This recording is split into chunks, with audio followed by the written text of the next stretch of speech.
Hoy vamos a meternos de lleno en una historia increíble, la de la montaña rusa económica que fue Chile durante la Primera Guerra Mundial. Es que, de verdad, es una historia de un auge y una caída pero tan abruptos que cambiaron al país para siempre. Y aquí está la clave de todo, la pregunta que parece ir contra toda lógica. ¿Cómo puede ser que la paz, sí, la paz, termine siendo más destructiva que la guerra para la economía de un país entero? Suena rarísimo, ¿verdad? Bueno, vamos a ver qué pasó. Ok, para entenderlo, tenemos que retroceder un poco en el tiempo, justo antes de que todo explotara en 1914. Pensemos en el Chile de esa época, un país lleno de ambiciones, con proyectos de infraestructura gigantescos, pero con un talón de Aquiles enorme, una dependencia casi total de un único producto. Miren, un ejemplo perfecto de esta ambición era el sueño de tener un ferrocarril que conectara a todo el país, de Iquique a Puerto Montt. Una idea genial, pero la realidad, como suele pasar, era otra cosa. Ese proyecto se volvió un pozo sin fondo, lleno de déficits, corrupción. Para que se hagan una idea, solo en 1913 perdió 1.000.000 de libras esterlinas, una locura. Porque claro, el verdadero motor de todo esto era el salitre, el famoso oro blanco. En 1913 las exportaciones rompieron todos los récords. Más de 53.000 personas trabajaban en la industria. Y los impuestos que pagaban, bueno, con eso se financiaba casi todo el gobierno. No es una exageración. Chile era el salitre. Pero, como en toda buena historia, justo cuando Chile estaba en la cima, apareció una sombra en el horizonte. Y esa sombra vino de un laboratorio alemán. En 1913, unos científicos lograron crear salitre sintético.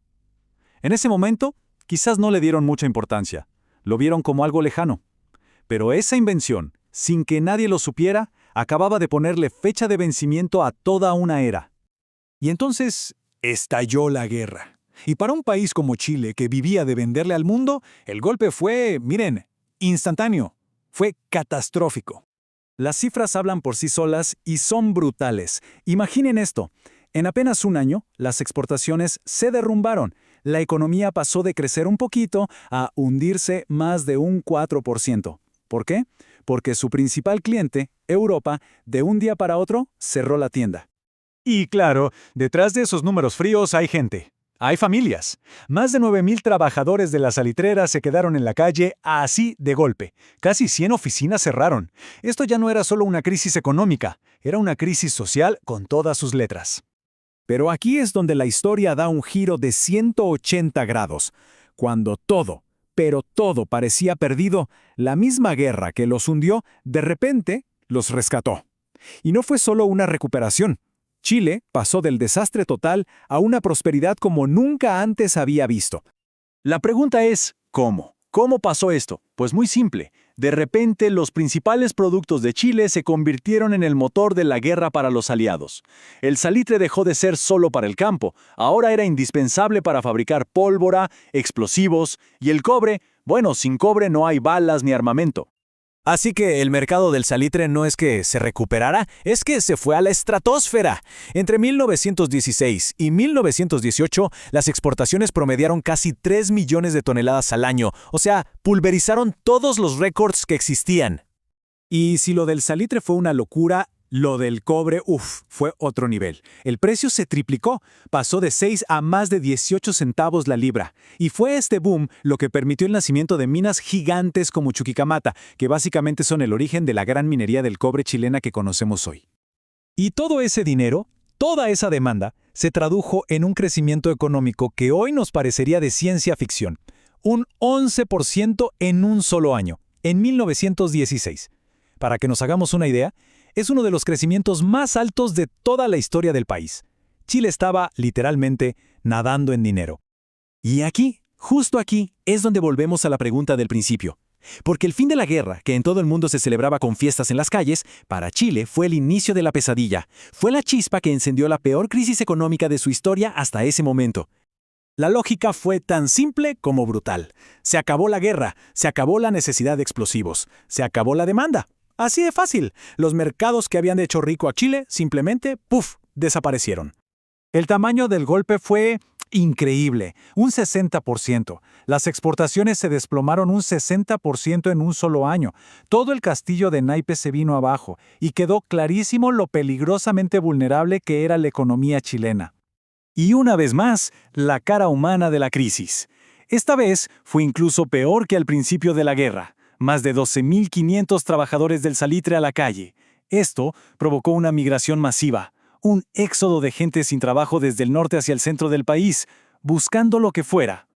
Como se pueden imaginar, una crisis económica de este calibre no se queda solo en la economía, se desborda. El colapso económico se transformó muy rápido en una bomba de tiempo social y política. El país cayó en el peor de los mundos económicos, algo que llamamos estanflación. ¿Qué significa? Imaginen esto, no hay trabajo, la economía se achica, pero al mismo tiempo todo es más caro. La comida, el arriendo, todo sube de precio sin parar. Es la tormenta perfecta para la gente. Y esa desesperación, por supuesto, se convirtió en rabia. Empezaron huelgas por todas partes que paralizaron el país. Los sindicatos se volvieron mucho más radicales. Las protestas en las calles contra el costo de la vida y la falta de trabajo se hicieron pan de cada día. Y para que se entienda la dimensión de esto, solo hace falta un número. 100.000.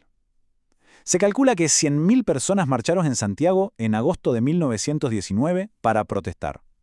100.000. Para la época, eso era una multitud inimaginable, una demostración de poder popular nunca antes vista. Y claro, en medio de todo este caos apareció alguien que supo leer al momento. Un político, Arturo Alessandri Palma, que entendió esa rabia, ese descontento y le dio una voz. Logró canalizar todas esas demandas en un movimiento político que venía con una promesa: cambiarlo todo.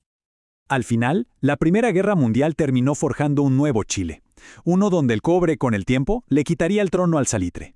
Pero la gran pregunta que nos deja esta historia, y que resuena hasta hoy, es: ¿aprendió la lección? ¿Logró Chile escapar de esa trampa, de ese ciclo eterno de auge y caída por depender de un solo producto? Es una pregunta que, en cierto modo, sigue muy abierta.